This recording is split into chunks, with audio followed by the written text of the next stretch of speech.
Good morning and a very warm welcome to episode 4 of the Tartan Daily. Today we're finding all out. So you can tell it's the early morning, can't you? Today we're finding out all about tomorrow's opposition, the Czech Republic. I think this is the earliest I've been up to do a podcast. I've had a shower, but I'm still feeling the fatigue of the early morning. And do you know what? I'm feeling a bit of emotional fatigue as well after everything that happened with Christian Eriksen last night. So it's brilliant to see that he's on his road to recovery. And I'll be honest, we probably wouldn't even have done one of these this morning if it wasn't looking a bit better for him. So it's good to see that. But joining us today, as I say, is Tom Danicek from the Czech Footy website. He's an expert journalist and has all the knowledge that we need about tomorrow's opposition. And I'm quite interested to get your perspective in Scotland as well. Tomáš, how are you this morning, mate? Well, I'm feeling overwhelmed as well. As you said, it feels kind of surreal. The whole tournament is going on without a pause, essentially, only for like an hour or so. So that's still dwells on me as well as you. But I'm fine. Yeah, I also had a shower, so hopefully I'll your hair looks drier than mine. No, Yeah. That's good. That's good. No, thanks for joining us today, mate. I think everyone from Scotland is kind of looking for a bit more knowledge about what we are going to be up against tomorrow, and also to get a bit of perspective, because you guys have obviously been to more major tournaments than us in the last 23 years. This is our first one in all that time, only the second in a quarter of a century.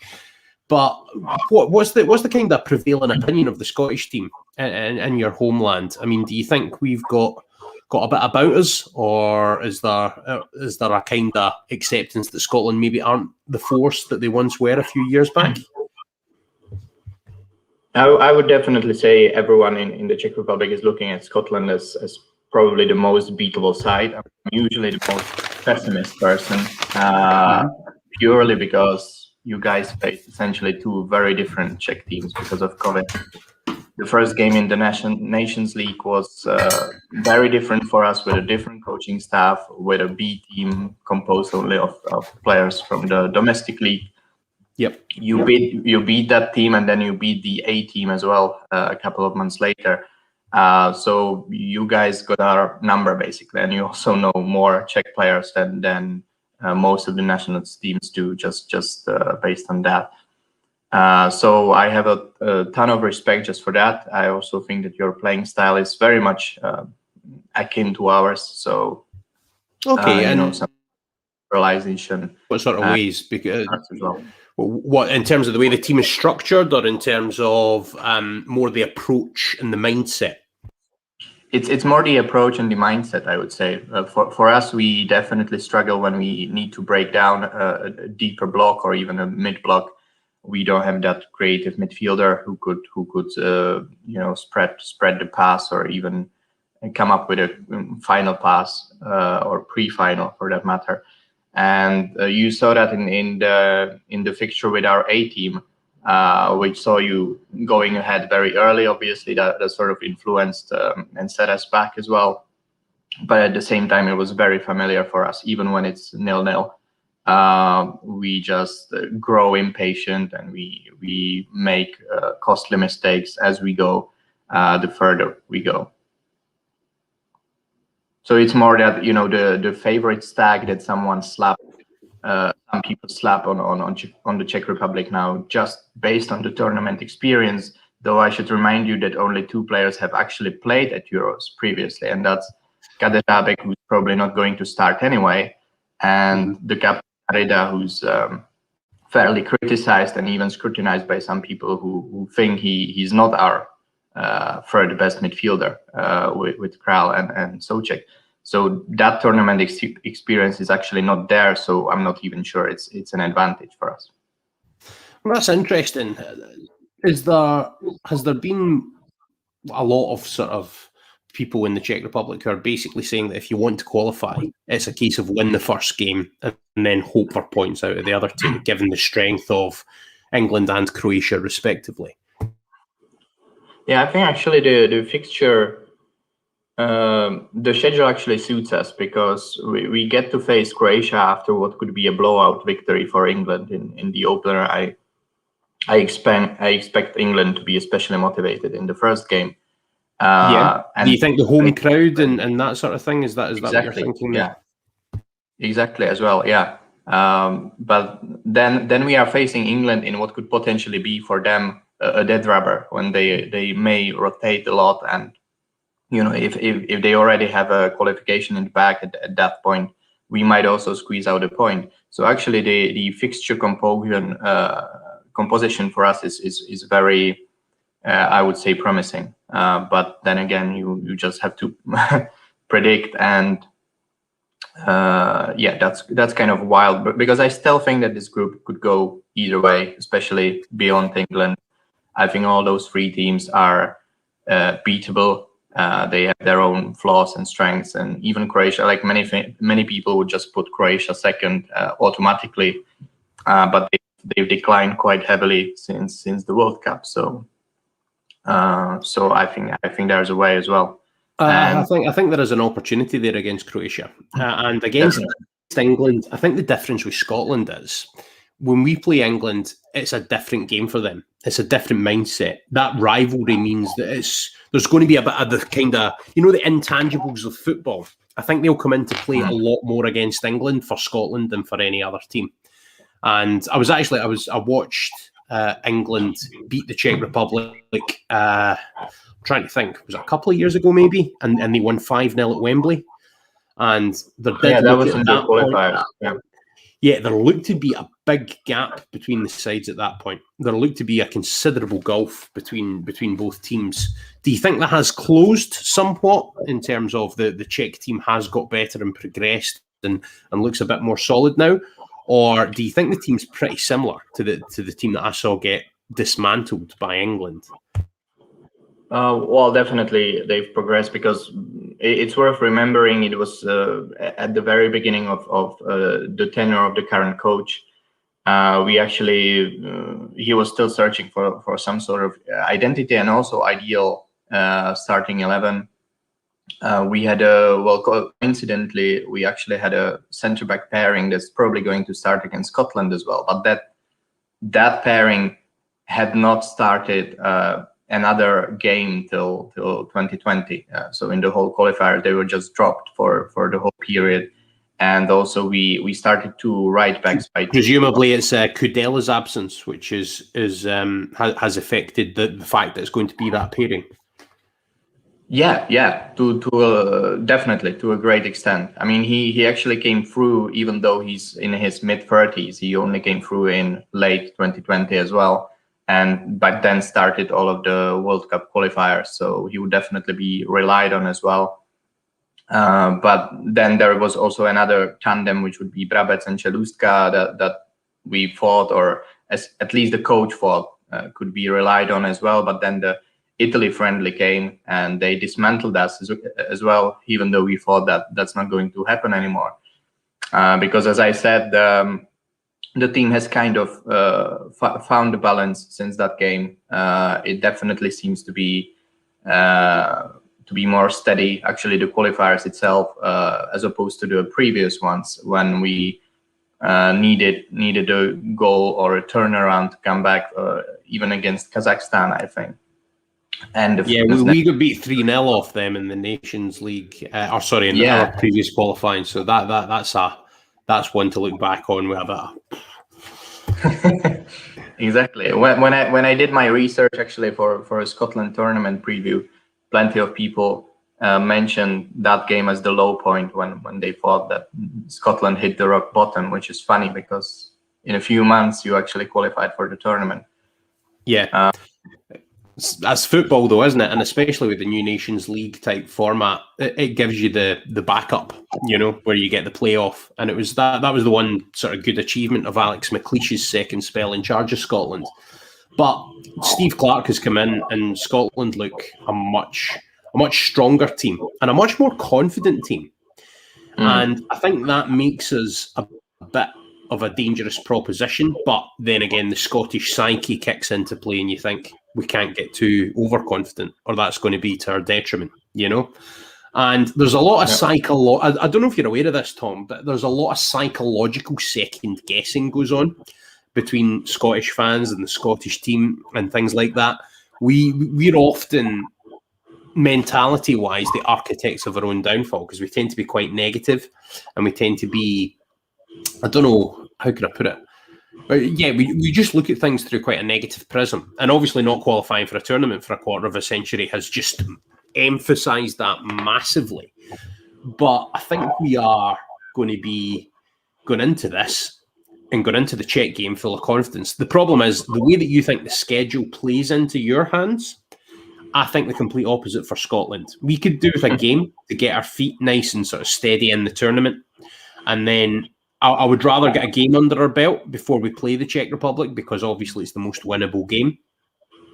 But at the same time, if we go out and we get 3 points, then it's the perfect start to the tournament and gives you a really good chance of qualifying under the sort of rejigged format where 4 of the 6 third-place teams go through. So there is an opportunity there. What's the opinion in the Czech Republic of this sort of vintage of Scotland? Because obviously we've seen a little bit of each other, and I don't think we were dramatically good in those Nations League games, particularly the one we played against your B or C team.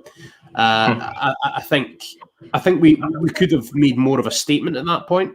So I'm wondering if people are looking at that and then they're going, well, do you know what? Scotland aren't very good, really.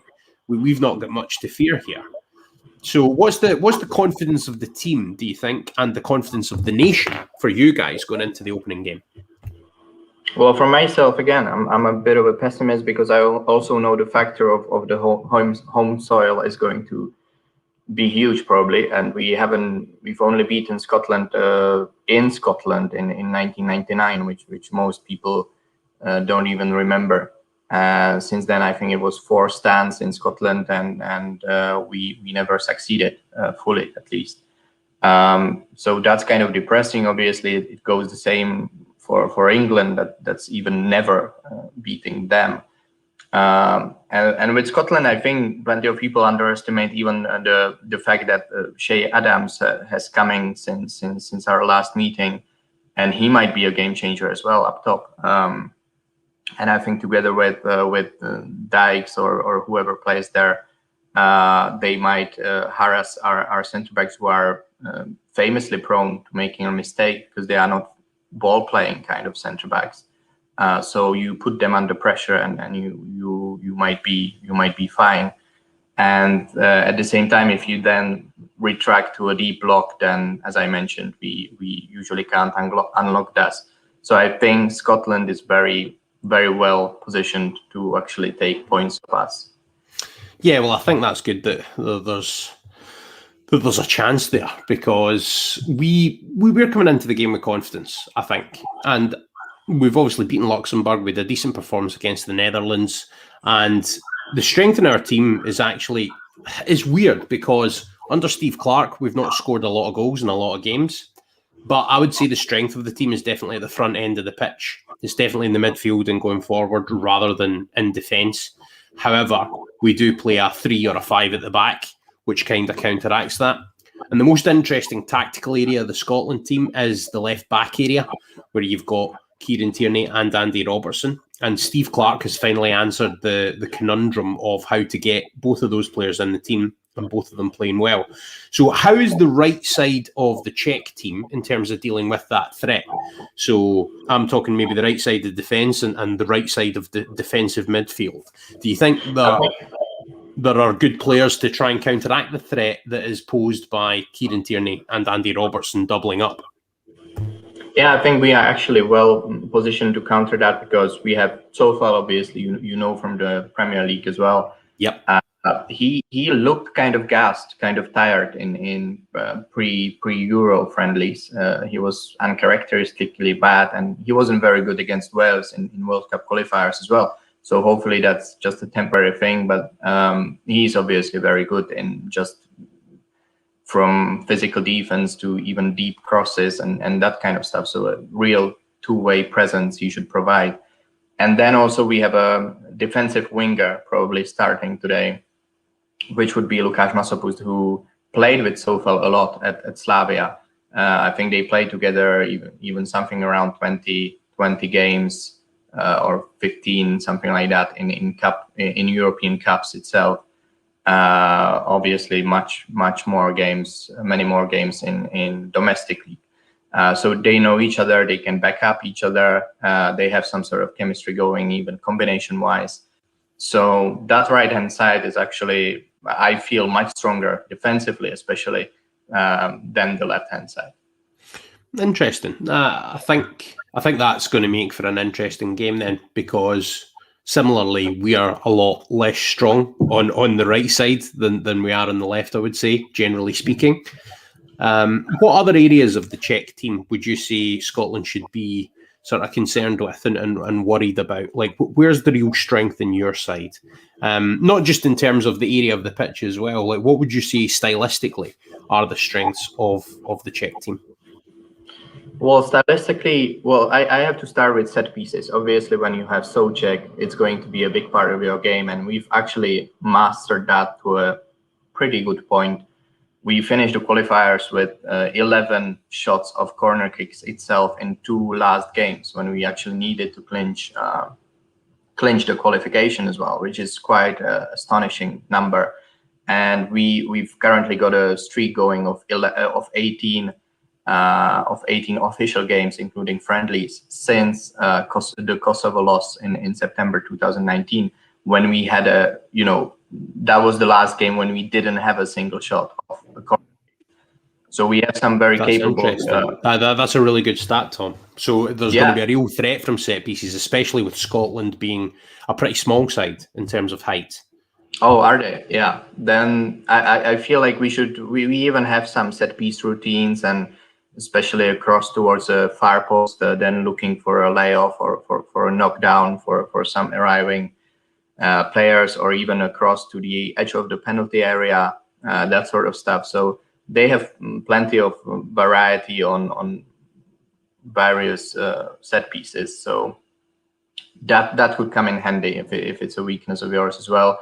That could be exploited. And other than that, I think Jankto and Schick, who are our most gifted attacking players, they kind of have chemistry going. They search for each other on the pitch, because they used to play for under 21s together as well. They play at 1 Euro together. So who's that? Repeat those names for us again. Patrick Schick, who's now starting for Leverkusen in Germany, and Jankto, he's playing in Serie A for Sampdoria. So yeah, these two, definitely look out for them. Jankto also takes all of most of the set pieces together with Darida. So you're going to see plenty of them. If we are on a good game, you're going to see plenty of them. If we struggle to create anything from open play, they are the ones we would be looking to and criticize them as well. Yeah. No, well, we've got a third person joining us now. Andy Barge, who was on episode 1 with Rory Hamilton, is back with us, the man who's going to be commentating on Scotland, England for TalkSport, and also runs the Hampden Roar podcast. Thanks for joining us, Andy. We've now got a front three. All right. Excellent. Aye, no, I think I'm good this morning, mate. I was just saying I've not had time to dry my hair after my morning shower. I think this is too early for me. Thomas is just telling us the strength that the Czechs are probably going to have from set pieces, and I think that must be a bit of a worry. You, as a fellow Scot, hearing that's a strength in their team, does that give you a bit of concern, given the lack of height and the lack of physicality in some areas of the pitch, particularly defensive set pieces that we've got? I think depends who plays at the back three for Scotland. You look at Grant Hanley, you'll know more than most, Stuart, shouldn't lose out on many headers. Declan Gallagher, that's his USP. So I think and Tierney, for his height, Tierney can't be any taller than 5'10", maybe. And I don't think that Tierney is going to shirk a challenge, never, in fact. So I think we've got players back there that we should rely on. It's just important that they all stay switched on, because if Thomas is saying that the Czechs are quite intelligent and capable from set pieces, the last thing that Scotland need is, for example, like when McTominay switched off against Serbia and that was a big moment. Scored in the last minute. So if Scotland stay switched on and focused, then I think we shouldn't be too worried about set pieces, because Steve Clark's a defensively minded coach. This is really what he revels in. Yeah, that's true. That's very true. What I'm going to do now is I'm going to bring up the Czech squad on the screen. Now, there are a couple of changes to this, so I'll let you detail those first, Thomas, because you told me in a Twitter message what those have been. Yuri Pavlenka, of the goalkeepers, first of all, I understand that he's out, and Kubek is in. Thomas Kubek. Yeah, Kolbeck is probably coming in as a third choice, which means that Mandos is moving to a backup position. He's quite a success story because he only started playing in the top flight in the Czech Republic in 2019, so he's quite a recent success story.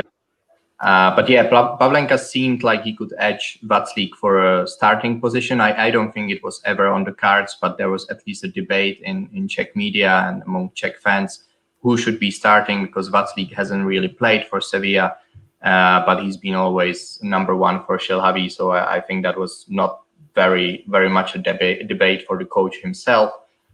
But yeah, it still feels like a fairly significant loss. So Thomas Václav will be the first choice, though.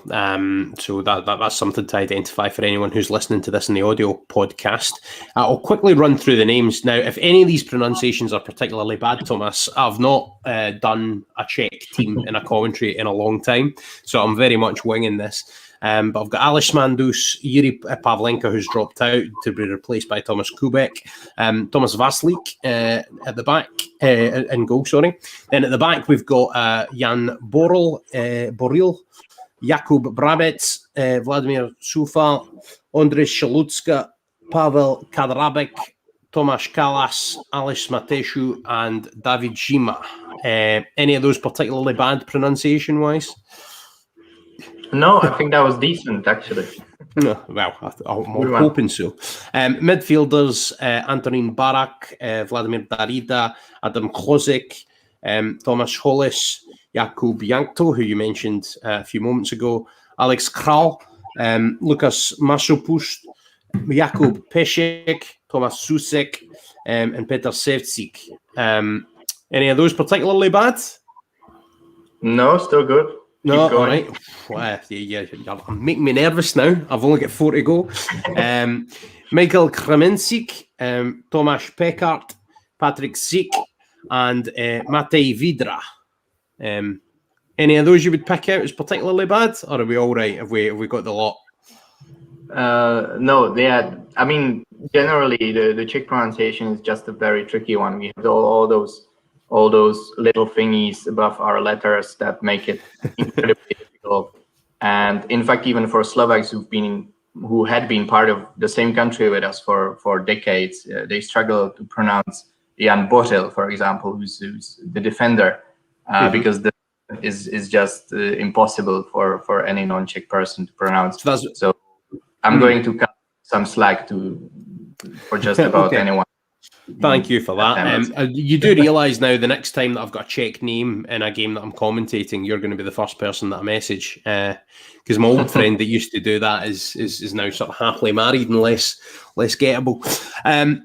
Just on that sort of squad list then, where do you think the real strength in the squad is, if you were to identify one area?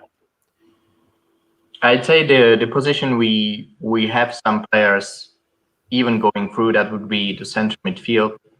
Alex Kral is still young and he's targeted by West Ham. He's a very dynamic. He used to play as a centre back as well, and he's kind of a box to box presence. He doesn't really shoot, but he's more of a intuitive passer, so he can spring a surprise with a even vertical or diagonal pass. Very good in aerial duels as well. So together with Souček, they will look to dominate in aerially, especially. And then Darida, who, as I mentioned, is kind of criticized or scrutinized at least, because he had a early career billing as a next Tomáš Rosický, which obviously hasn't happened. That's a bit of a mantle to place on any person's shoulders, to be fair. Exactly. It's the closest we come to next Messi, I would say. So not very easy to shoulder that burden. But yeah, so he's been pigeonholed as a traditional number 10, which he's never arguably been or even supposed to be. So he's also more of a two-way presence. He can contribute at both ends of the pitch. He's actually a fairly good crosser. So again, delivery from free kicks or corner kicks is something to look out for. And generally, the central midfield just has a very good balance.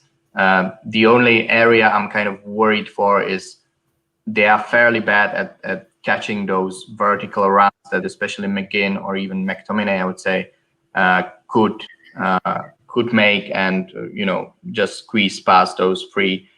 Shouldn't be that hard because they sometimes get switched off. Interesting. So the deep run from midfield could be a threat. It's good to know that. Andy, Stuart, obviously. Stuart, sorry, that should be music to Stuart Armstrong's ears. I think that'll be good, and we've definitely got a few players that can threaten from in that kind of way and doing that kind of thing. You're obviously a sort of a pan-European commentator. I've been very much focused in the English league in the last year, mate, so you've probably got a wider remit than me. In terms of those players in that squad, any names that stick out for you, Andy, because you're obviously a good appraiser of European football en masse? I'm really curious. I don't really know much about him, but I'm really curious about Adam Klozek. Quite scared of him, I think. Yeah, I would say so. He's the sort of guy that if you see him in the touchline about to get brought on, I think that could put a bit of fear into maybe not the players, they can deal with that, but certainly the fans. When you hear about a youngster that is scoring goals routinely at the age of 18, then it is enough to worry you, certainly. There are the main guys that I think Thomas has already covered. Patrick Schick and was the guy from West Ham, Thomas Souček. So those two are the ones that immediately jump off the page. I don't know enough about Jakub Jankto, for example. I've heard of Vladimir Derrida, but these are not guys that I've watched even on a monthly basis. I'm familiar with Matic Vidra. And I think that if Scotland, I think I made this point, Stu, when we were on with Rory the other day, that if Scotland are going to be maybe not relying on Shea Adams, but certainly utilising him because he's a player that is capable of scoring goals in the English Premier League and the English Championship, Vidra probably falls into that category as well. So if we are saying that Shea Adams can go and make things happen for us, we need to give Matic Vidra the same attention that we would expect other teams to give Shea Adams. No, I think that's fair to say. Just in terms of the overall balance of the squad, are you quite happy with the squad that was picked, Thomas? Do you think that the right selections were made, or is there anyone who has missed out who you think should be in that Czech squad? Well, the biggest absence is something the coach couldn't do anything about, and that's Lukáš Probot, who you may remember from the 2 legs against Rangers as well in Europa League. He was arguably Slavij's best player in the spring in Europa League. Talented player. Exactly. Very good at driving through the middle, and just even pressing-wise, he would be very important. But sadly, he's done his knee just before the tournament, so he can't go. So that's the biggest absence that couldn't be prevented. As for the one that was deliberate, that would be probably Bořek Dočkal, who was actually our captain as recently as May. But he wasn't picked for March qualifiers already, and he's been in a bit of a decline as well. But he's that player who could give that final pass, whose biggest calling card would be creativity and just unlocking defenses, which is a quality we are definitely lacking at the moment, and which could prove kind of essential against Scotland straight away. So just if we are losing or if we are not winning, just look out for Czech people to call for Dočkal and ask some questions of the manager. Can I jump in this with a quick question? I heard a couple of players that were called up to the Czech squad for the first time in September when you had the coronavirus crisis. Remember, and Scotland won 2-1 in that game. So that was the first or one of the first times they'd been called up, and they'd kept their place for the tournament. Yeah, I mean, who are they? Was one of those guys, and then you have Tomáš Holeš, especially, who could actually play. One of the midfielders, and he was instrumental in the draw with Belgium in March.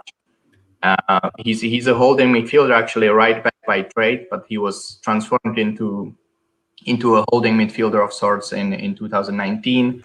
And since then, he's got a very good long range shot, and he's very good at intercepting passes and that kind of stuff. So he's a pretty much full package, and he was also good in Europa League. He even deputized at centre back against Arsenal when Slavia had a bit of a crisis back due to the what's his name? Thomas Hollish. Tomáš Holeš. He's the fourth from above okay. In the midfielder section. And then Jakub Pešek, who actually scored against Scotland. He's the third from below in midfielders, but he's unlikely to even get a minute, I would say. So these two definitely benefited the most from the whole COVID situation. So what how's the Czech team gonna line up then? What lineup do you expect to face Scotland tomorrow? I don't think there's many question marks, in fact, because Šilhavý has his set of players who he trusts at just about any time. So even the friendlies that weren't all that good and actually deflated the mood in the camp, kind of, especially among fans, I think they aren't doing anything to his ideal 11. So it's going to be Václav from the back. Then on the right back, it's Soufal, of course. At centre back, that's actually been confirmed. The only position the manager probably trying to instill some confidence in the tandem, because they are criticized a lot, or at least scrutinized a lot in media.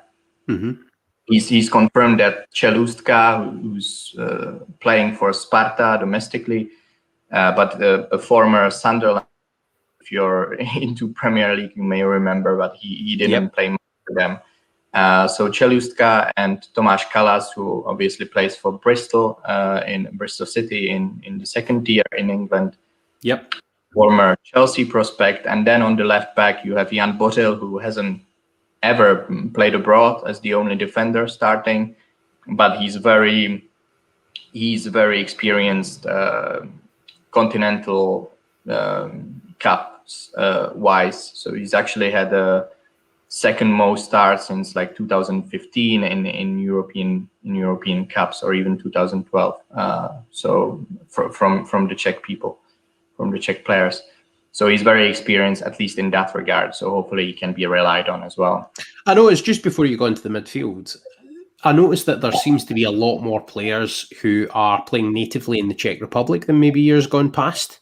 Is that just the strength of the current sort of vintage of Slavia and Sparta type players, or is it more a sort of football holistic thing where more players are just staying in your home country due to, I don't know, just the fact that other teams aren't buying them, there maybe isn't the market there, whatever? What reason would you put that down to? Because there does seem to be a higher percentage, particularly when it comes to starters, of players who are playing in the Czech top flight. Yeah, in recent past, I don't think we've really nailed the balance of whether you're too young or too old to leave. Even for Souček, in fact, plenty of people were like, he's long overdue, he's actually leaving too late. He was touted to be on the move much earlier. Yeah, he went, I think he was already 25 or something. So not many people actually trusted him to make the leap. And now you see him being a key player for West Ham. So yeah, maybe we just overthink it too much. But from those players who are here, actually plenty of those spend their formative years, or at least as youngsters, they were already abroad. That would be Kalas, especially. He was actually one of the record or signings when he made. Is there a feeling with Kalas actually that he's not fulfilled his potential, given that he was picked up by Chelsea really young, showed great leadership from a young age as well? That's actually the case, arguably, of a player who made the switch too soon, or at least who may have benefited. He went back on loan to Sigma Olomouc straight after making the move to Chelsea, but he still didn't play much in the Czech top flight. So maybe just getting 1 or 2 seasons under the belt would have benefited him. But then Jankto also, he's been in Italy for pretty much his whole teen years as well. Schick made a switch at, I think, 19 or something. So those key attacking players, with Barak as well, who's in at Verona at the moment, those three have been abroad since early 20s or teenage years. So those guys actually, they are something of a blueprint of when to make the jump and actually stick around the national team as well. But then you have domestically, you have plenty of players, obviously, who have forged those Slavia connections, and even players like Král and Souček. Their biggest advantage, arguably, in central midfield is the fact that Král and Souček used to back up each other even during that first quarterfinal run in Europa League in 2019. So they are very, very much used to themselves. Then we have the right-hand click I mentioned in Soufal and Masopust. Šilhavý himself actually coached Pavlenka and Barak to a Slavia title back in 2017. And then you have all sorts of Slavia players in between, even depth players. So yep. and a very important part, because these guys have won 2 domestic doubles in the last 3 years. They've made 2 Europa League quarterfinals. So you're talking kind of a Shakhtar-esque kind of vibe with Slavia of recent 3 years. That's an interesting comparison, mate. And yeah, I think that's interesting. I guess we are not quite there, or Slavia are not quite there, but it's something they should be aiming for, especially when you look for those Eastern European comparisons. I think Shakhtar, or even if you go west, probably Basel or clubs like that, you should be looking to those as a blueprint, because they've consistently made the Champions League, even the knockout stages. They produce players who can be sold for a lot of bucks, and so that's something Slavia is definitely aiming for, and they seem to be on track in the last 3 years. Do you remember, Stu, a few years ago, when Brendan Rodgers was the manager at Celtic, and Scotland had at least 4, maybe 5 or 6 Celtic players in the Scotland starting lineup, and that really benefited Scotland for a year because they all knew each other, they all knew each other's games, and it was quite an easy transition from club level to international level for Tierney, Griffiths, Armstrong, Scott Brown at the time, all these guys. And that has crossed my mind if that's going to be a similar situation with the Czech Republic, where they have a good number of Slavia Prague players just walking into the Czech Republic team without really having to change much. Well, that's it. And there's also that kind of fluidity and familiarity. It really, if you've got club level familiarity and you can have that at international level, it can make a massive difference. Yeah, you get any views on that, Tom, in terms of how, and also is there a pride in the Czech Republic at the strength of that Slavia team, which is one of the best Czech teams in recent memory? Well, I'm sure you guys have it in Scotland as well, but Sparta fans, who are the main arch rivals of Slavia, they struggle with supporting Slavia players, even for the national team. There's even a hashtag trending. I'm sure you have the same divide with Celtic and Rangers, and we have a hashtag trending that the national team is a foreign club, which is kind of harsh as well, but it's used mostly by Slavia, who kind of prefer the club achievements, especially at this moment when Slavia is even more successful than the national team. It didn't used to be the case when the Euro 2004 rolled around, everybody was cheering. Now it seems like it's a bit of a more parochial, I would say, the whole supporting of the national or partisan. I don't know how to put it. But yeah, I mean, I suppose you could apply. Had Kudela not gotten himself suspended stupidly, there would have been a possibility of a all Slavia backline as well from early. So that would be a huge advantage as well, and Šilhavý would probably consider that as well. just I don't want to go down the rabbit hole on this one, mate. But what's the view in the Czech Republic of the Kudela situation? Because obviously there's been a sort of widespread condemnation in this country and further afield of the reasons for the ban, which was obviously the racist incident with Glenn Kamara in the Rangers Slavia Prague game. On that, is it viewed in the Czech Republic? Are they disappointed that one of the best players is not available, or is there an acceptance that there has to be a stand made about an incident of that nature? Well, you would probably be disappointed reading the reactions from most, or I don't know if it's most, maybe it's like a 50-50 split. Plenty of people definitely felt let down by Kudela, myself included, because in the end it's just a situation of his own making, and he should definitely carry some responsibility for that. But at the same time, there's plenty of people who mention that it's not evidence-based and, presumption of innocence, those kind of concepts that kind of, I don't feel they are very relevant at this point. Like, we are not at court. I do feel that actually it's okay to presume guilt as well in this instance, especially when you come over to a player and, tell him something from up close. So. Yeah. There's been definitely a pushback, some of it fair as well, because you've seen plenty of comments from even English, Scottish, other British fans or spectators who would be suggesting that this is just the inherent Eastern European nature of being racist and that kind of stuff. So you feel that kind of arrogance that plenty of Czech people respond to. So that I find kind of fair, because I don't feel it's fair to associate the whole incident with a whole nation.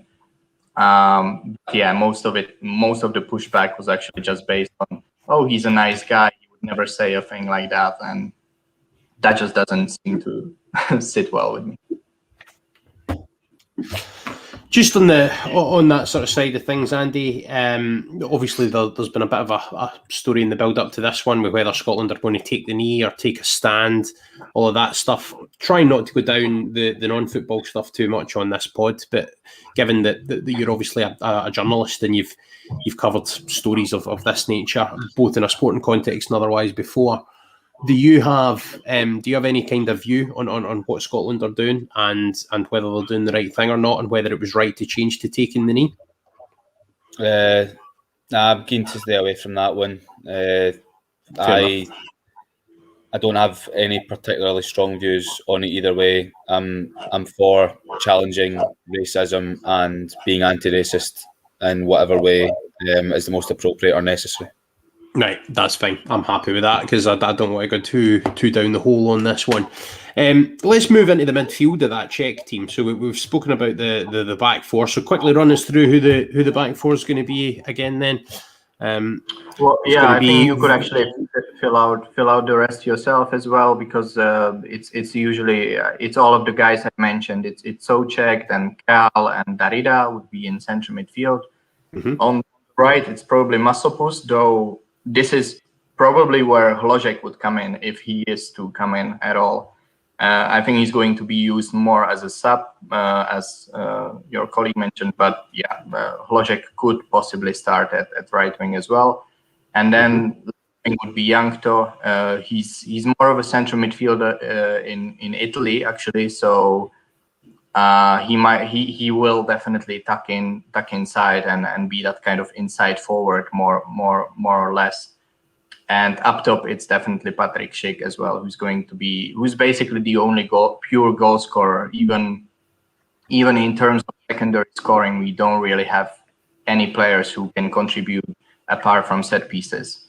So it's going to be huge. If he has his shooting boots, we are going to be fine. But if he does not, it's very hard to see where the goals are coming from. Can I jump in straight with a question? Yeah, you can ask Tom one, then I've got one for you, Andy. Right, okay. I don't know if you covered this in the first 10 or 15 minutes before I came on, but Thomas, back home in the Czech Republic, is there a public demand for Klozek to start because he's young and very promising. Because here, there's a lot of demand for Billy Gilmore or Nathan Patterson to come straight into the team, and they've only got. Well, Gilmore's got 2 caps, and Patterson's only got 1 cap, and this is the first time they've ever been in a Scotland squad. But still, a lot of people are saying we need them in from the start. They should be playing, and they won't play from the start. But a lot of people, I'd say, Stu, I don't know about you, I'd say that probably more than 50% of the Scotland support now are supporting Billy Gilmore at least to start the game. I did a poll, Andy, going into episode 3, yesterday's episode, which was about Billy Gilmore, and I'll just race down to, I think it was 71%. 71% of respondents said that they would like him to start that opening game. Are the numbers similar with Klozek? Yeah, is it similar for Klozek? And that would be instead of McGregor, or probably McGregor. Probably, I would say that would probably be McGregor who would drop. With Hodgeythehack, it's very much the same thing. Obviously, you want to start your youngster and your young star in the making, hopefully. But the thing with him is we are not quite sure where he fits in here, because Sparta usually plays, or he's been at his best in a 2-forward formation, whereas Shelhavi prefers 4-1-4-1, something like that. So even like the second striker is not really viable for Shelhavi, because he wants that third midfielder to defend a lot, and Hodgeythehack doesn't do much of it at this point. So it's very much a thing of maybe him alternating for Masopust and bringing something else in the late stages, because Masopust, as I mentioned, he's a very good defensive winger. In fact, defense is arguably his biggest strength and definitely his biggest advantage over Hodgeythehack, especially at a tournament like this. But he's very technically limited. He doesn't have that flair and that kind of stuff. That's definitely Hodgeythehack's advantage. The only question is whether Shelhavi is actually willing to use it much. But as for a casual fan, I'm pretty sure most of them would take Hodgeythehack over Masopust, even in his unnatural position, which would be the right wing. But I suppose, particularly when you look at Scotland's strength down the left, that would be a big decision to start with Klozek then, because you've got Kieran Tierney and Andy Robertson running at the opposition defence, you know? Yeah, also you have to think that actually Hodgeythehack hasn't really played for either under-21s, where he's only spent one half of the qualifiers, and he didn't go to Euro because he was recovering from an injury. He hasn't really played for seniors as well, with his only full start being the game against Slovakia, which is also a long while ago. And he hasn't even played in Europa League that much, because even though Sparta played Celtic, obviously, in Europa League this season, he was actually injured for most of it. He only came on for 45 minutes against Lille, I think. So he just hasn't got that European experience, and this is very much his first break into continental or international football. So that also factors in, I think, for Shelhavi. He can't be sure that Hodgeythehack can be trusted in those games as of yet. On that basis, do you think, though we were talking about this a bit in episode 1, Andy, the lack of fear factor, sometimes with these young players, just throwing them in and saying, you know what, go out and have a go, that can sometimes be more beneficial than putting in an experienced player who maybe thinks a little bit more about the gravity and the seriousness of the situation game-wise. So I definitely think it's going to be, from a Scotland perspective, if we are leading by a goal with 20 minutes to go and Adam Klozek comes on, I'm going to worry. It doesn't matter that it's Kieran Tierney and Andy Robertson that he's going to have to try and get past.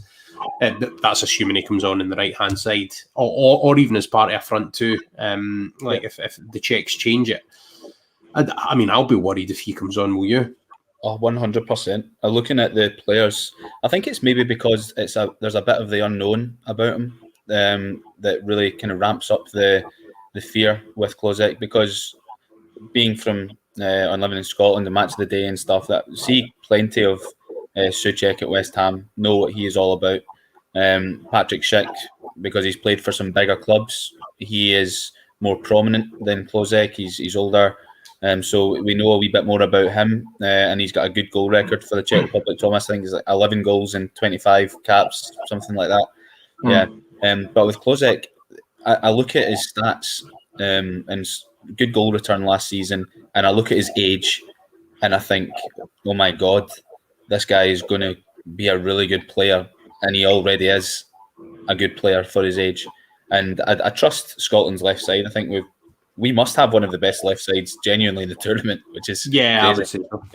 Yeah. And I trust Tierney and I trust Robertson, but it's these wee guys that with the unknown, where they come with a fear factor about them.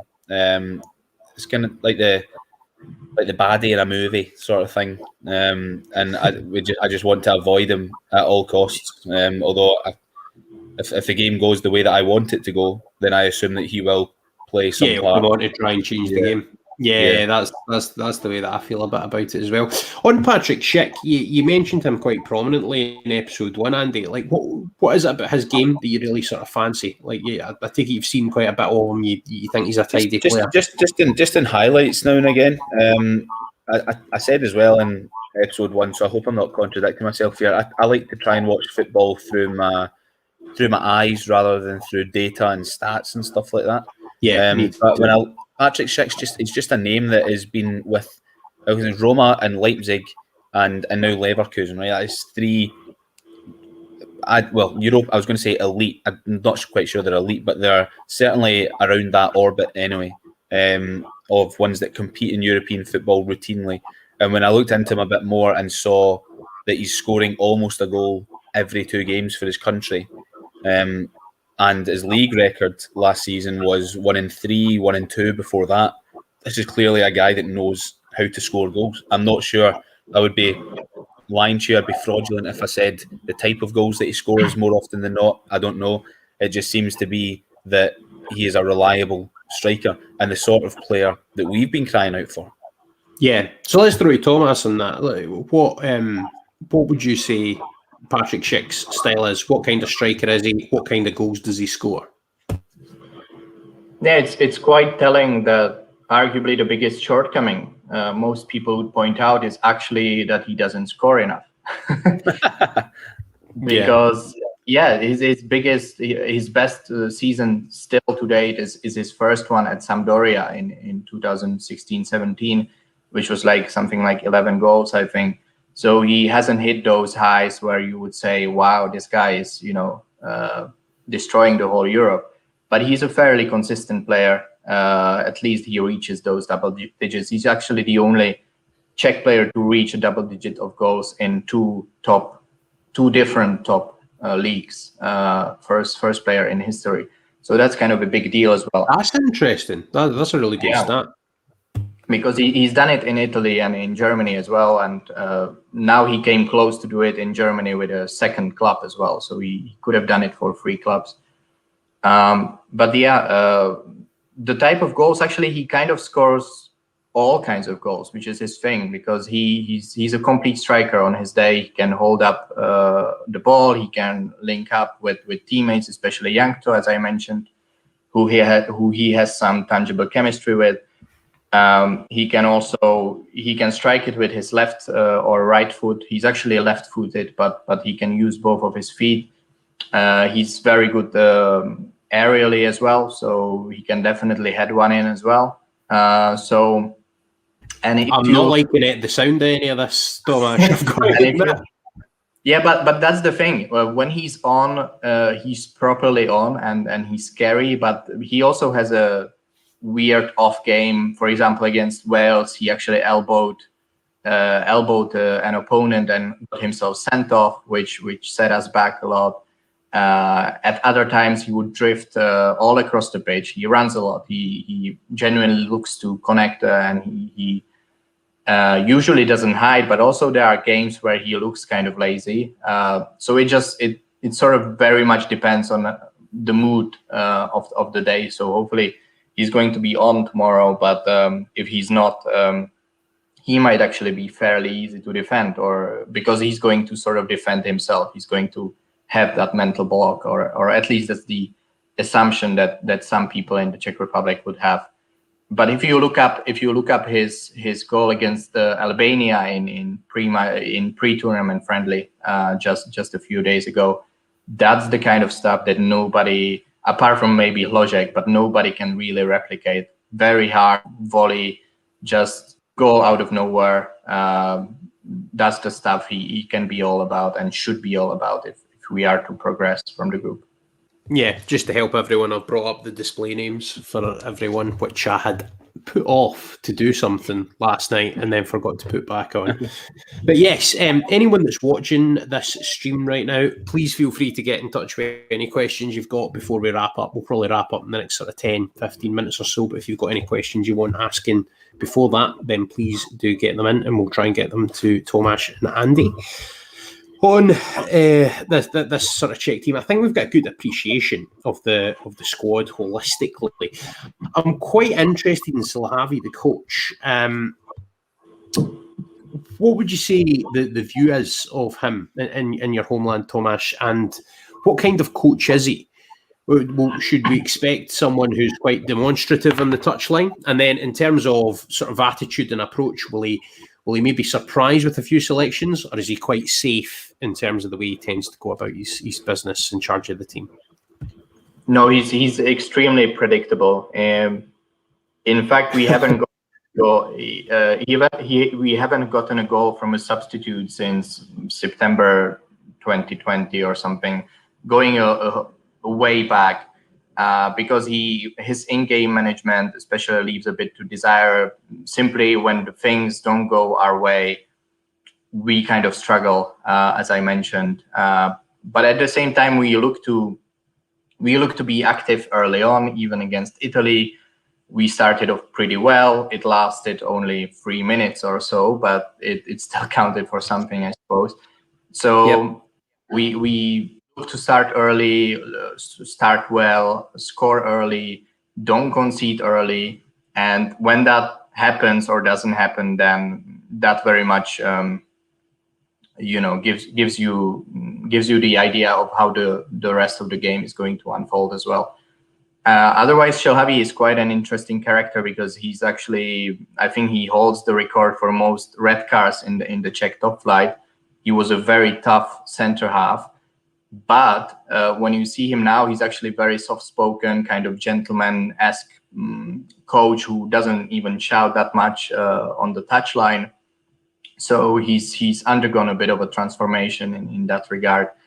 Otherwise, he's very conservative with his formation. Some people, or even the official graphic, has it as a 4-2-3-1, which actually does some players, it used to be Král, now it's Darida, a bit of a disservice because none of those players is a traditional number 10. So it's not really a 4-2-3-1. It's more of a 4-1-4-1 with one kind of withdrawn midfielder and then two in front of him.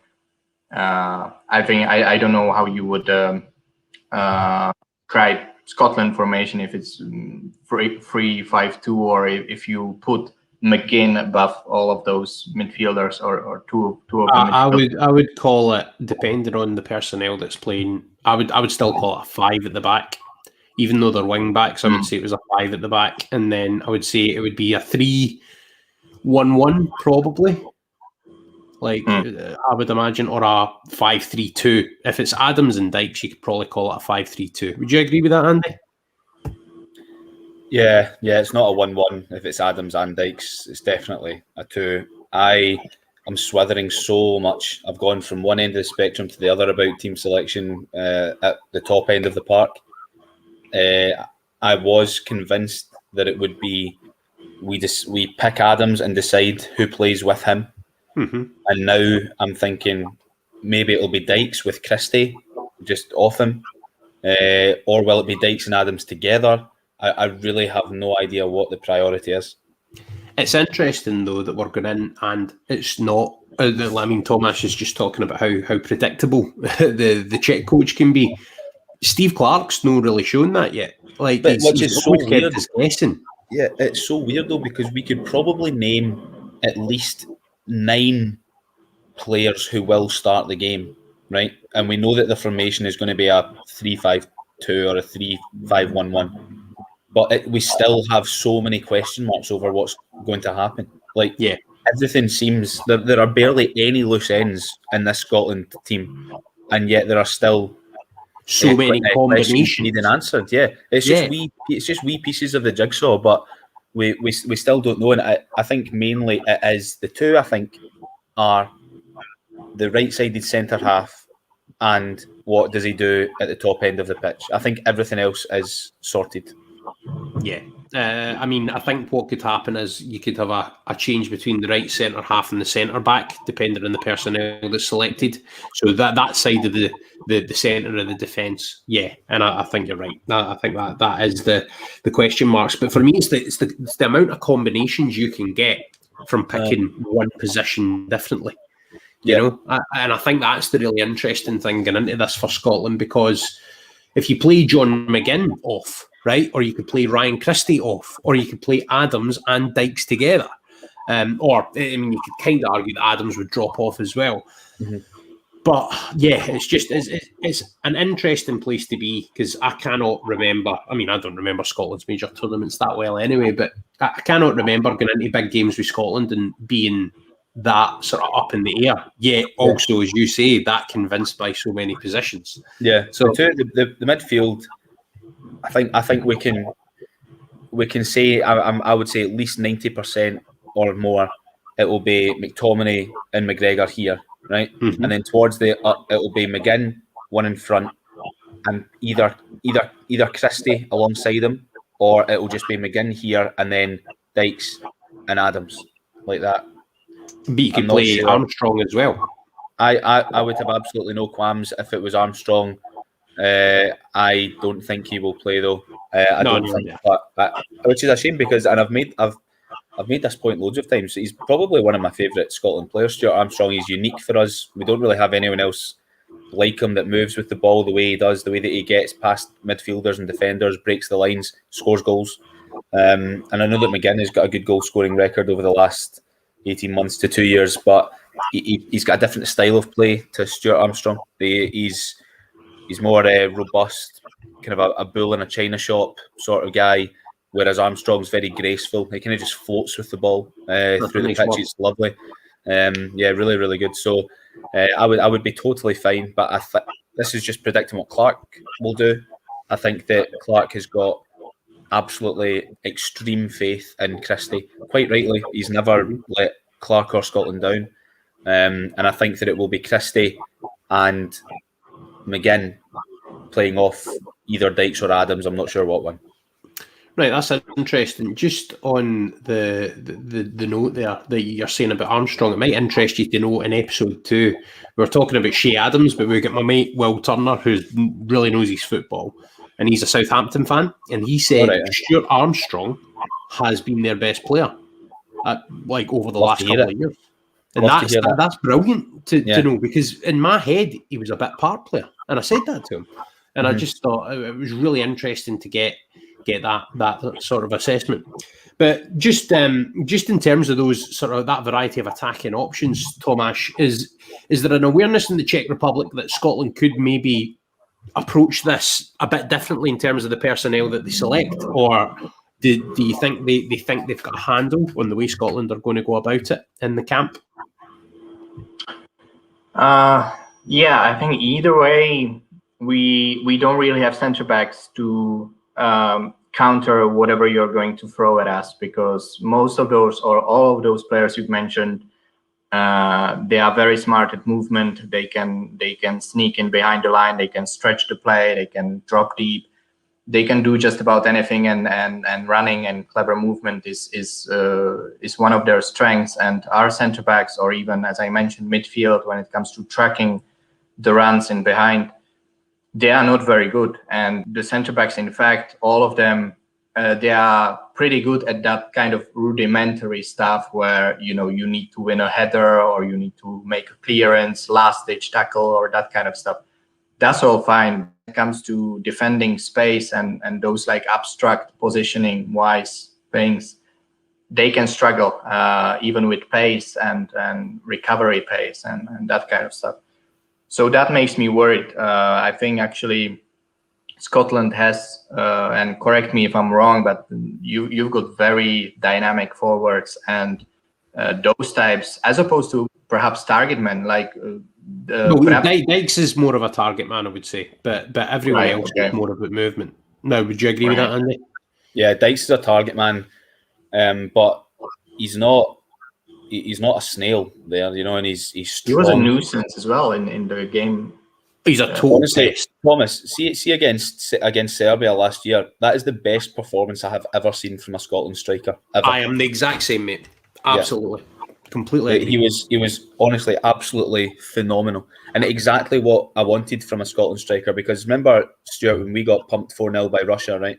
And Artem Zhuba was unplayable, and we only had 4 at the back that night. I think it was Scott McKenna, Mikey Devlin, I think played, and then it would have been O'Donnell or Palmer and Robertson at left back probably. Yep. It felt like he had all 4 of them focusing on him at the same time. Yep. He was all across the back 4. And he was Juba, by the way. He was incredible. Back, but so graceful on the ground as well. And after that game, that I was just thinking, oh my God, I wish we had someone that could do that. And then a year later, Lyndon Dykes had committed to Scotland, and he came in and he scored against Czech Republic a good goal in the game where they had the coronavirus problems. Yep. And then in the final against Serbia, every single header, everything that went towards him, it was like a magnet. He just won the ball every single time, and that's what allowed Christie and McGinn and the boys to get on the ball. He was absolutely incredible. He was brilliant. And my dad's got a really good name for him. He calls him the 100%er, and that's the thing. Like, even if his touch is a wee bit looser, he's not performing at his optimum level, he's going to give you 110%. I think it's if he was just a bit more naturally clinical, because he missed a few chances against Luxembourg. Too many worrying amounts of chances. You hope that your striker would score at least one of them. Yeah, and he was unlucky with the one that hit the post, but of the 3 or 4 good chances that he had, we need a striker that is going to score them. And I think that even though Lyndon Dykes isn't an absolutely lethal player, he's coming into this tournament from some good form with QPR, and I think his influence and impact on the team outside the penalty box balances up the fact that he's not Michael Owen or Alan Shearer in front of goal. Yeah, no, I totally agree. Yeah. And I think Scotland are a better team with him in it for the most part, which is why there seems to be this real thing that Shea Adams is the first striker whose name you put in the team sheet. And I understand it, and do I think quality and level-wise he's a better player than Lyndon Dykes? Yes, I do. Would I have him in the Scotland team before I would have Lyndon Dykes in the Scotland team? I think there's an argument to say, depending on the challenge of the centre-half you're up against, then you can make that argument, and I would agree with that, but I would still put Lyndon Dykes down as one of the first names in the team sheet. I'm one of the way he approaches it. I'm one of the ones that has said, even this week in the build-up to the game, I want Shea Adams in the starting lineup, and we decide who plays with him rather than the other way about. Yeah. But, and then the next day, I'm thinking, actually, no, maybe it would be better if we play Lyndon Dykes. And then the next day, I'm like, no, both of them need to play. And then I can't decide. One thing I'm absolutely certain of, I think we should definitely play Dykes against England. Aye, no, without a doubt. And like, he also seems to, I tweeted this kind of half jokingly, he handballed the ball against Luxembourg, and I said that the union will dissolve upon itself if he handballs the ball past Jordan Pickford. Like that'll be the end of the union right there. An Aussie repatriated as a Scot, hand of God in it. Aye, that'll be the end right there. I think, to be honest, I've covered most of the ground that I want to in terms of, I mean, the good thing that's coming through for you, Andy, is like the buzz is there. And like, that's one thing, Tomasz, like, I don't know if you guys in the Czech Republic know this, but Scotland is absolutely buzzing about this. It's been so long. We are so excited just to be at a tournament. And the hunger, the desire, the passion, which a lot of people associate with Scottish crowds and Scottish fans anyway across the continent. imagine that amped up to like real fever pitch levels, because that's the way that we feel as a country right now. Is there an awareness of that in the Czech Republic? I mean, do you know the buzz that we've got? Do you know about Yes Sir I Can Boogie and all that kind of stuff? Oh, absolutely. I mean, when I was writing my tournament preview on Scotland, I played a couple of compilations from, going all the way back to hitting the rock bottom and then rising. Some of the guys who also do podcasts, they've done those pieces, and I'm like, there's so many compilations. I was actually getting chills just writing about our opponents. So it's definitely inspiring, and I think that's where we are going to come way shorter when it comes to this kind of intensity.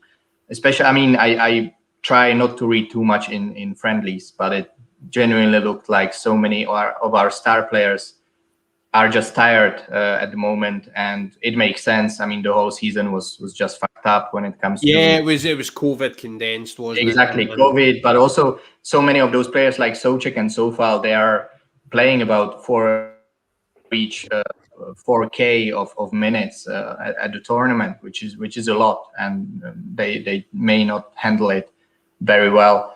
And another thing, obviously, is that we are not going to be based in Scotland after all. So you don't get that kind of tournament buzz over here. So, of course, there are some advantages, like they are going to be in a calm hotel somewhere in Prague. But then you also have the traveling just before the match. You don't really suck in that atmosphere. And so, yeah, it can feel... I'm worried it can feel as something like being thrown to lions. If, I don't know how many fans are actually going to be allowed in the stands. I don't know how much percentage is going to be, but still, I expect great atmosphere, and that's going to be pretty tough to handle, I would say, for the guys. We'll ask the man with the handle. How big do you think the Hampden Roar is going to be, and how big a factor do you think it's going to be, Andy? I think it will be a factor, especially during the anthem. I'm pretty sure of that. Yeah. It's strange to think that it is now, I can't do the maths quickly enough, November 2019, so 20 months? 20 months? No, 19. What's up? November 2019. When we beat Kazakhstan, that was the last time that we were at Hampden, which is absolutely insane. I really do think that it will make a difference. It has crossed my mind that Scotland, when dealing with more pressure, tend to fold rather than be encouraged. But I think that, especially the way that this team now has solidified and found a rhythm together, that 12,000 will not be a hindrance at all. I think it will push the boys on, and I think that because of the novelty of having fans in stadiums, I think that at the moment anyway, I think having only 12,000 and however many are shouting for Scotland could feel like 30 or more thousand. Yeah. I mean, just hearing that crackling buzz of anything in a football stadium, in the opening game in Rome, like it was just refreshing. It was just refreshing to hear an actual crowd. And by the way, Andrea Bocelli singing Nessun Dorma. Yeah, brilliant. That was something. That was really, really something. The fact that, again, what I talk about, the fans pushing Scotland on, and part of me worries that Scotland has never really dealt well with pressure, and that's my biggest fear for this Czech Republic game, that I think there is a massive expectation that we are just going to beat them and not really have to try too hard to do it. That's my worry at the moment, that's what a lot of people think. But if you look back to Strachan's last campaign, how many late goals did we score at Hampden when the fans were having to get right behind the team? We scored in the last minute against Slovenia. We scored 2 late goals against England.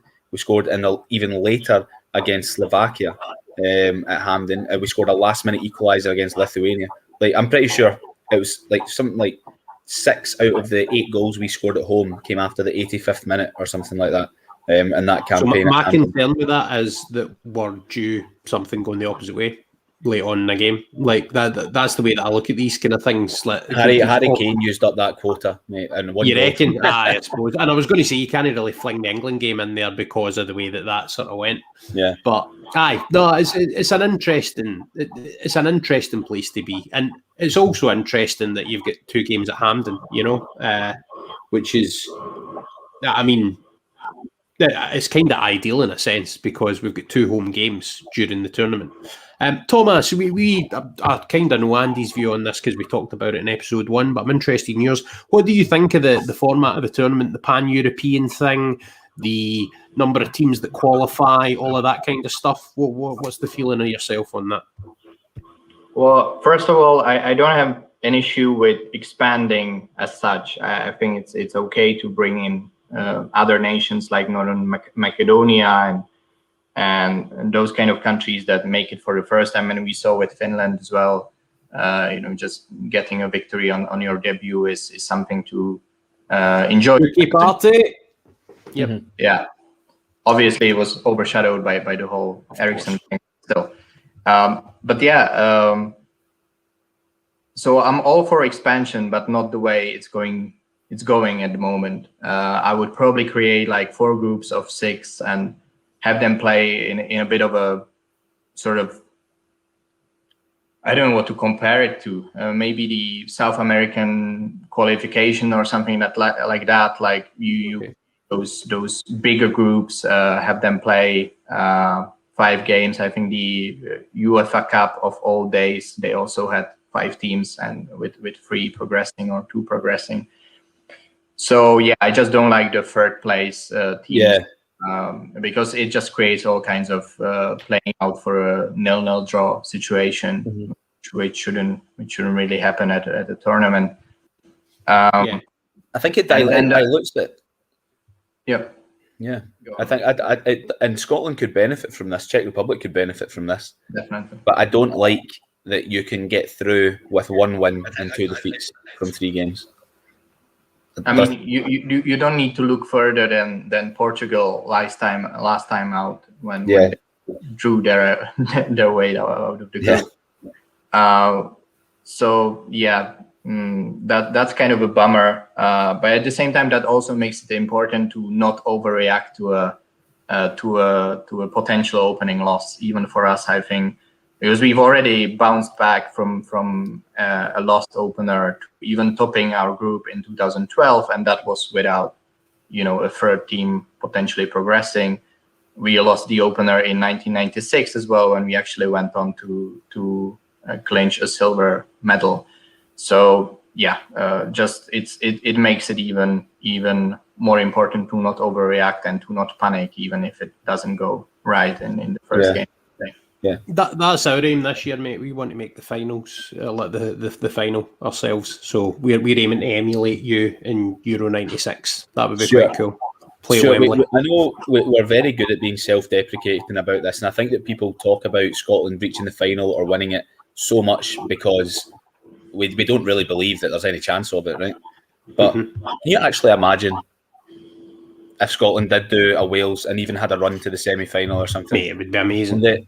We were looking at the permutations. I was doing a Hampden Roar the other night, and if you finish first in our group, that's bad news because you'll play 2nd place from the group that has France, Germany, and Portugal. If you finish 3rd in our group, you will play the winner of the group that has Belgium, or the winner of the group that has Spain, or the winner of the group that has Holland. So, if all of them do what is expected of them, then one of them will play the 3rd place from our group. If you finish 2nd in our group, you play the 2nd place finisher from the group that has Spain, Slovakia, Poland, and Sweden. So if Spain do the business, which they probably will, maybe Poland will push them close, but if Spain win their group and Scotland finish 2nd, there is a chance of a run. There's a chance of a run, but the absolutely Scotland thing to do would be to win the group somehow, and then end up with one of those really difficult games. So, I think it's interesting that cheers for breaking that down there. Breaking down the permutations is interesting, but in true Football Manager fashion, I'm going to say we've got to focus on this first game. Next game. Aye, we absolutely need to do that. And I think there's going to be a focus. And Thomas, your insights have been really interesting, mate, in terms of the intensity and the fact that might not be there as much from the Czech team. I can only hope that you're right in that score, but also I do think that the Czech Republic have the quality to hurt us. Similarly, though, Scotland have the quality to hurt you guys. And this feels like the game that's it's at least up in the air a bit. I think either team could win it. And I think it's probably the game in the group that's most true of for both teams. Just casting an eye ahead to today, at 2:00, we've obviously got England against Croatia, the other two teams in the group facing off. How are you guys feeling about that? I've also seen a news story that it's likely that you're going to have Raheem Sterling and Phil Foden both starting for England today. Seen as well that he wants to start Trippier at left back over Chilwell and Luke Shaw. Well, I've not seen that yet. The Athletic were reporting that this morning. Southgate's going for 4 at the back, and it'll be Reece James on the right and Trippier on the left. Well, that would be... I mean, do you know what I would say about Gareth Southgate is I think he's a really good international boss, and the one thing that he seems to do is he doesn't really seem to be bothered at all by making a controversial decision, because he's done it a few times in his England tenure where he's done something maybe a bit unorthodox that a lot of people would criticise, and he doesn't seem to be bothered about the criticism. So fair play to him for that. Yeah. But I wonder what he's got up his sleeve with that, though, because I mean, Chilwell and Shaw are both really good players. So what is it that he's seen in Trippier, who's a very right-footed player, to set piece prowess, maybe? Trippier's no bad on a set piece. Not maybe. Quite Trent Alexander-Arnold, but yeah. I mean, could maybe be that. Reece James, obviously a really good athlete. I think that's interesting, as you say. Like, what's the best outcome for us in this game? I was thinking about this, and by the way, Thomas, I suppose it's the same for you because we're kind of in a similar position on the sidelines looking at this one. I think part of me thinks a draw, then part of me thinks an England win, but I don't want England to win. Like, to make this clear, by the way, on the Tartan Daily's official position in England games is we hope you get beaten every one. So aye, but what would you do? England win. Aye, but can you support them? Actively support them and want them to win? I would prefer. Obviously, I want us to get at least a point against England, but I think we want them to run ahead and win the group. I agree. If we're being holistic and mature about it, but can you actively support England in a major tournament finals game? I'm not going to be shouting and cheering if they score. I like the rivalry with England, right? And I quite enjoy seeing them lose, but I'm not going to be frothing at the mouth with anger if they win or anything like that. So what I want to happen is what is best for us, and if that means that England win the group and we get an easier draw, then fine. Very dignified and mature of you, mate. Tomasz, how are you feeling about watching Sir England Croatia? What are you wanting to happen, and what do you expect to happen? Yeah, I think for you guys, if England lose, they are going to come out firing against Scotland. That's a good point. So last thing we need. Exactly. Just because of that, I think you should at least wish for a draw, like very reluctant. But yeah, for me, it's definitely I would kind of hope that England even win by 2 or 3 goals, and because I can see Croatia imploding completely after that happens. Dalic has a bit of a reputation of a coach who can overreact or even panic, and they just don't seem ready. They don't seem to have midfield figured out. So probably if the opener doesn't go their way, they are going to reshuffle again, which could suit us as well, because the strength of the team is balance and cohesion and that kind of stuff. So hopefully that could push us to edge them. So yeah, I'll probably be. I won't have any issues with cheering for England. No, that's fine, mate. You're in a different Yeah. boat for us in that regard. I've obviously know Andy's view on this. How do you expect the group to kind of finish up in terms of where the Czechs come, where Scotland come, and the results in each match? So if you maybe just want to talk us through the Czech team first, and then the Scottish team. What results you expect in each game? Yeah, I actually think I had Croatia 4th, which might be under. I can see that, by the way. I can actually see that. I genuinely think they've regressed too much since the World Cup, and plenty of people are actually overrating them at this point. Also, the opener against England is arguably the worst kind of scenario you want to face. So yeah, that doesn't play into their advantage. But yeah, maybe I'm just being too harsh on them. But even having spoken to a few Croatian journalists, they don't feel too confident as well. So I can see them finish even below Scotland. I had us taking the second place because we would draw with Scotland, then beat Croatia, and possibly even draw England, depending on the approach they take. They rotate too much, which I don't think actually Southgate would be prone to do. But if he does kind of meddle with the balance or whatever, then we might also snatch a point. But generally speaking, I think 4 points should be might be even the ceiling for us. Fair play. And Scotland, how do you think we'll go? Scotland, I can see the point against us and possibly a draw against Croatia as well. Maybe even 3 draws. Actually, I could imagine for Scotland. That's interesting. Yeah, I haven't given it too much of a thought, to be honest. No, fair enough. I've not got much ground I want to cover. I think we've done nearly 90 minutes here, so I would say that's ample for a Sunday morning. Easy like Sunday morning listening. Happy days. Is there anything else that either of you want to know from each other just before I ask people where to find you and stuff? Ask where people can find you. I'm really struggling with this early Sunday start, by the way. Like, honestly, my head's not woken up yet, and I didn't have time to have a cup of tea before I come on, and I think that's the equivalent of going into a game with a groin strain. Like, honestly, that's really undone me this morning. But yeah, any other questions you want to ask from Thomas, Andy, just going into before tomorrow, because obviously good insight to get. Yeah, no, it's been a good chat. Covered a lot of things, so all good. No, happy days. So, Thomas, we'll start off with yourself. Where can people find you, my friend?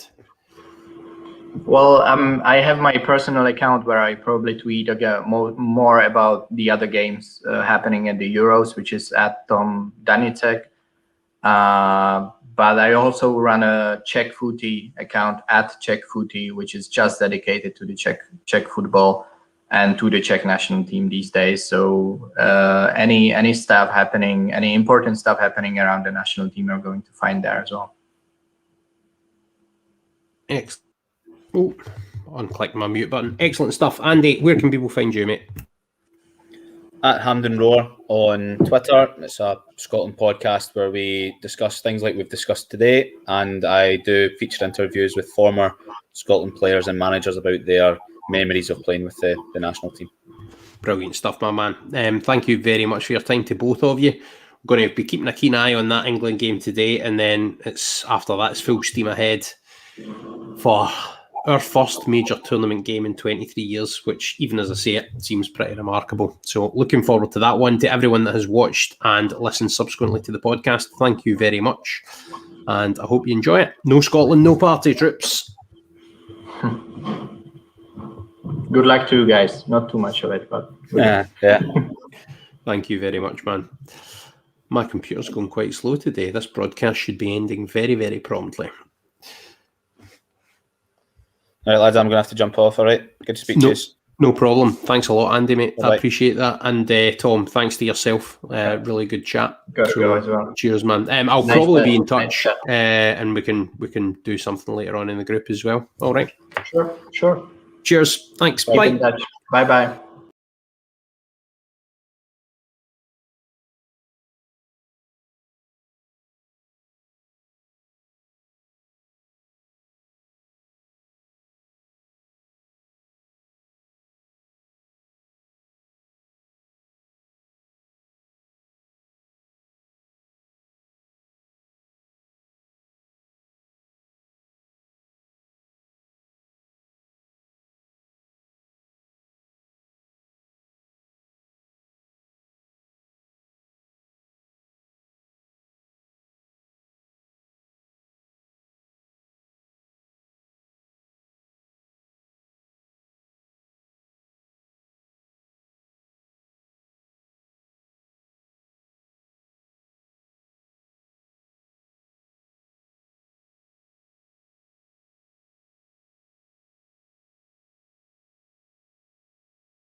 Thank you for watching today's Tartan Daily. I hope you enjoyed the episode.